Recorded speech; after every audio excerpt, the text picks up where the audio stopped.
અંકલેશ્વરના પૌરાણિક તીર્થધામ રામકુંડ ખાતે ચૈત્ર માસ નિમિત્તે સંગીતમય શ્રી રામચરિતમાનસ કથાનું મહંત ગંગાદાસજી બાપુ દ્વારા આયોજન કરવામાં આવ્યું છે।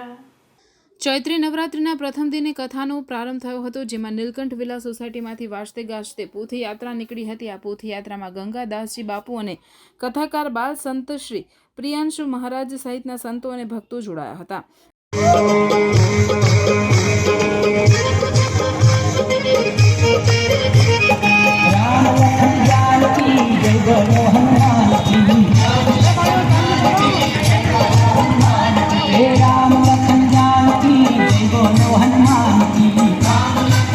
અંકલેશ્વરના રામકુંડ તીર્થધામ ખાતે રામકુંડના મહંત ગંગાદાસજી બાપુ દ્વારા ચૈત્ર માસમાં શ્રી રામચરિતમાનસ કથાનું આયોજન કરવામાં આવે છે। આ કથાનું બાલ સંત પ્રિયાંશુ મહારાજ રસપાન કરાવશે। આ ભવ્ય કથા તારીખ 17મી એપ્રિલ રામનવમી સુધી ચાલનાર છે। ત્યારે રામચરિતમાનસ કથાનો પ્રારંભ અગાઉ શહેરની નીલકંઠ વિલા સોસાયટી ખાતેથી વાજતે ગાજતે ભજન કીર્તન સાથે પોથયાત્રા નીકળી હતી।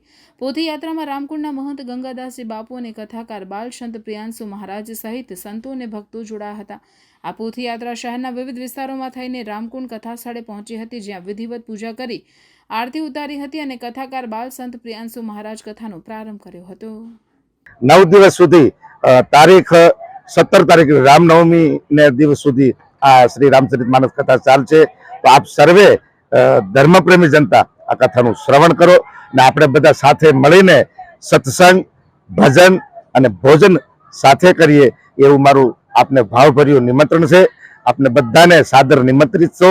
આપ બધા પધારો રામકુંડ તીર્થ ઉપર અને આ 65મો વાર્ષિક મહોત્સવ આપણે બધા સાથે મળીને આ મનાવીએ। તો આપ પધારો રામકુંડ તીર્થ ઉપર અંકલેશ્વર।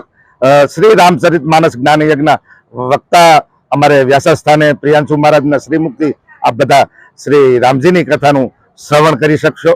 તો પધારો રામકુંડ। જય સિયારામ।